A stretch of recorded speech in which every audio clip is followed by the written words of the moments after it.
Dostlar selamünaleyküm. Somali'de ilginç şeyler oluyor. Özellikle son 2 aydır Türk ordusu bölgedeki varlığını kat kat arttırmaya başladı. Başkentte F-16 savaş uçakları konuşlandırıldı. Geçen hafta TSK envanterindeki birçok modern ana muharebe tankı Somali'ye götürüldü. Bölgedeki Türk askeri personel sayısı neredeyse 3 katına yükseldi. Bunların yanında bir de savaş gemilerimiz bölgeye ulaştı. Yani orada bir şeyler oluyor. Peki ne oluyor? Türkiye'nin Somali'deki askeri varlığı günden güne nasıl bu kadar gelişti? Türkiye için Somali neden önemli? Bugün hızlıca bu soruları cevaplayalım. Ama baştan belirteyim, bugün konuşacağımız son 2 aylık gelişmeler teyitli bilgiler değil, sahadan gelen bilgiler.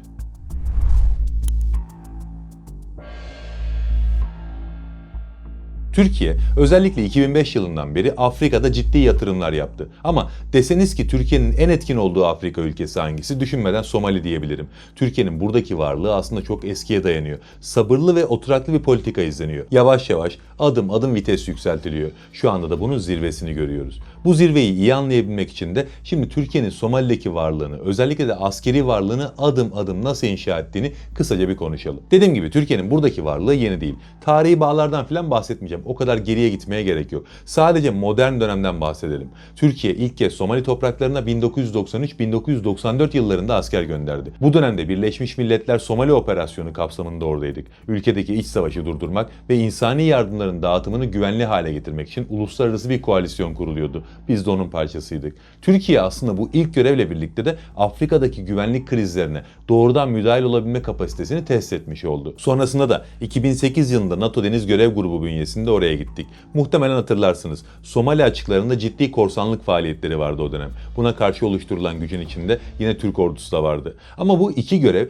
bugün üzerinde duracağımız askeri varlıkla çok alakalı sayılmaz. Türkiye'nin Somali politikasındaki esas kırılma noktası 2011 yılıydı. 2011 yılında Somali'de çok büyük bir kıtlık yaşandı. O dönemde dönemin başbakanı olan Erdoğan, Somali'nin başkenti Mogadishu'ya bir ziyaret gerçekleştirdi ve bu gerçekten tarihi bir ziyaretti. Bu ziyaretten sonra Türkiye dünyayı ayağa kaldırdı ve Somali konusunda harekete geçilmesini sağladı. Somali'de açlıktan ölümler Türkiye'nin girişimleriyle bir hafta içerisinde bitti. Türkiye sadece o dönem gıda yardımı yapmakla ve dünyanın gıda yardımı yapmasını sağlamakla da bu işi bırakmadı. Mogadishu Limanı, havalimanı gibi kritik tesislerin modernizasyonunu ve işletmesini de üstlendi. Bu şekilde Somali Devleti'nin gelir kaynakları yeniden canlanmış oldu.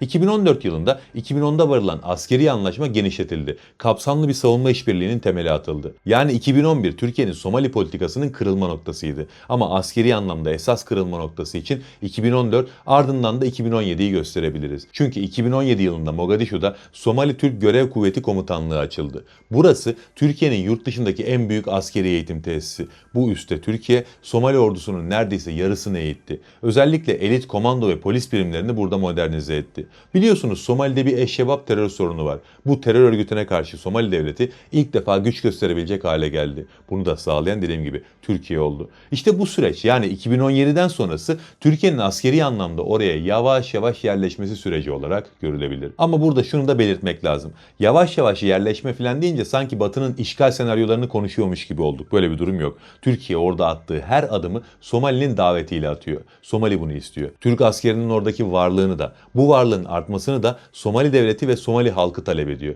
İşte bu talebin en somut sonuçlarından biri 2024 yılında imzalanan anlaşma oldu. Savunma ve ekonomik işbirliği çerçeve anlaşması imzalandı. Artık Türkiye Somali'deki varlığını bu eğitim ve danışmanlık sınırlarından çıkardı. Doğrudan savunma, deniz güvenliği ve kaynak koruma safhasına taşıdı. Somali hükümeti bu anlaşma sayesinde dış tehditlere karşı bir güvenlik şemsiyesi sağladı. Türkiye de bölgedeki çıkarlarını korumak için hukuki bir zemin kazandı. Böylece Türk askerinin oradaki varlığı günden güne arttı. Ama son 2 ayda Türkiye orada başka bir şey yapıyor. Ocak ve Şubat aylarında Mogadishu'ya Türkiye'den ciddi askeri sevkiyatlar gitti. Türkiye, Somali'deki askeri varlığını aktif caydırıcılık seviyesinde bu şekilde yükseltmeye başladı. Çünkü daha önce görülmemiş bir destek gidiyor şu an oraya. Mesela Ocak ayının sonunda Mogadishu'daki uluslararası havalimanına Türkiye 3 adet F-16 savaş uçağı konuşlandırdı. Bu çok önemli çünkü Türkiye'nin Somali'deki ilk insanlı savaş uçağı konuşlandırması.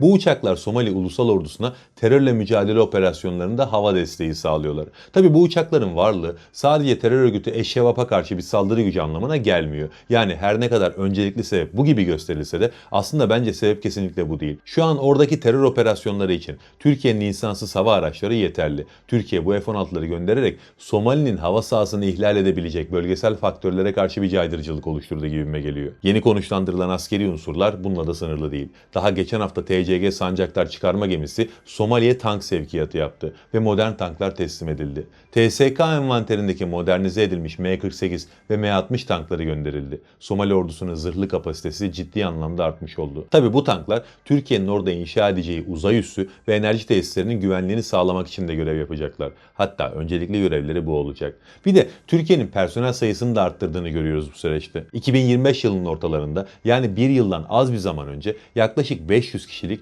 ek komando ve drone operatörü birliği gelmişti buraya ve bölgedeki Türk personel sayısı 800 ile 1000 seviyesine ulaşmıştı. Yeni konuşlandırmalarla birlikte bu sayının 2500 civarına ulaşacağı söyleniyor. Tabi bununla da bitmiyor. Türkiye'nin deniz gücü de şu an Somali'deki varlığını gittikçe arttırıyor. Çünkü biliyorsunuz Somali'nin deniz yetki alanlarının korunması için Türkiye ile bir anlaşma imzalandı. Bunun için Türkiye, TCG Gökova, TCG Bafra ve TCG Sancaktar'dan oluşan bir deniz görev grubunu bölgeye gönderdi. Aktif devriyeler yapılıyor. Zaten Nisan ayında bizim sondaj gemimiz de orada faaliyete başlayacak. Bunu ayrıca bir videoda konuşacağız inşallah. Ama o sondaj gemisinin korunması da buradaki savaş gemilerimizde olacak. Yani kısacası Türkiye özellikle son 1-2 ayda Somali'deki askeri varlığını gittikçe arttırdı. Bu arada bu artan askeri varlıkla ilgili ne Somali ne de Türkiye tarafından resmi ağızlardan bir teyit yok, bunu belirtelim. Ama sahadan gelen bilgiler askeri hareketlenmenin bu şekilde olduğunu gösteriyor.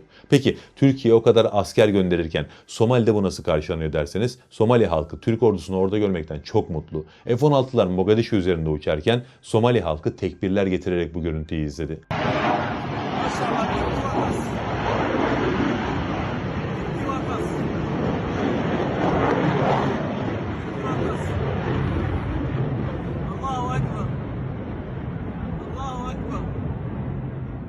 Somali ordusunu eğiten Türk subaylarının varlığından çok memnunlar. O yüzden sayıları artınca Somali halkı kendini daha güvende hissediyor. Somaliland meselesinin iyice parlatıldığı bir dönemde Türkiye'nin orada askeri varlığını arttırması Somali halkı tarafından tarihi kardeşlik olarak görünüyor. Yani halk oradaki varlığımızdan çok memnun. Az önceki batılı işgalcilerden farkımız dediğim şey tam olarak da bu. Peki iyi de Türkiye'nin orada ne işi var? Türkiye'nin oradaki varlığında elbette kardeşlik hukukunun ciddi etkisi var. Yani şu an Türk ordusu ve devleti oradaki mazlumlara sahip çıkıyor. Ama bunu yaparken bir kazan kazan yöntemi benimseniyor. Yani iki tarafın da kazanacağı şekilde adımlar atılıyor. Somali zaten hangi açıdan bakarsanız bakın bu işin kazanan tarafı. Türkiye için de aslında çok farklı bir durum yok. Orayı Mavi Vatan'ın Hint Okyanusu uzantısı olarak görüyoruz artık. Çünkü Somali'nin deniz alanlarında ciddi haklara sahibiz. Şu an Somali deniz alanlarında üretilecek petrol ve doğalgazın %30'u Türkiye'nin olacak. Ciddi bir rakam bu ve orada çok önemli bir potansiyel olduğu söyleniyor. Yeni sondaj gemimiz gittiğinde bunu hep birlikte göreceğiz. Yine aynı şekilde Türkiye burada dünya ticaretinin kalbi diyebileceğiniz bir noktayı elinde tutmuş oluyor. Burada Babülmendeb Boğazı var. Bu boğaz Süveyş Kanalı, Kızıldeniz ve Hint Okyanusu hattını kontrol ediyor. Bölgede söz sahibi olmak isteyen bütün devletler burada olmak istiyorlar. Mesela İsrail ve Birleşik Arap Emirlikleri Somaliland üzerinden bölgede varlık göstermeye çalışıyorlar. Türkiye ise doğrudan davet edilerek gidiyor. Bu aradaki fark çok önemli. Hatta Türkiye şu an Somaliland meselesinin askeri çözümü için hazırlık yapıyor olsa şaşırmam. Yani şu anki askeri hazırlık bu konuyla alakalıysa gerçekten sürpriz olmaz. Çünkü bu mesele sadece Somali'yi ilgilendiren bir mesele değil. Türkiye o bölgede İsrail'e vurabileceği en büyük darbeyi bu şekilde vurur. Yani kısaca özetlersek Türkiye özellikle 2011'de başlattığı bir atılım sürecinde şu an zirve noktaya ulaşmış durumda. Bu kadar askeri hazırlık elbette boşuna yapılmaz. Önümüzdeki dönemde Somali'yi bol bol konuşacağız gibi görünüyor. Özellikle Nisan ayından sonra burası önemli konu başlıklarımızdan biri haline gelecek gibi. Yaşayıp görelim bakalım. Gelişmeler yaşandıkça zaten kanalda detaylıca konuşuruz. Allah'a emanet olun.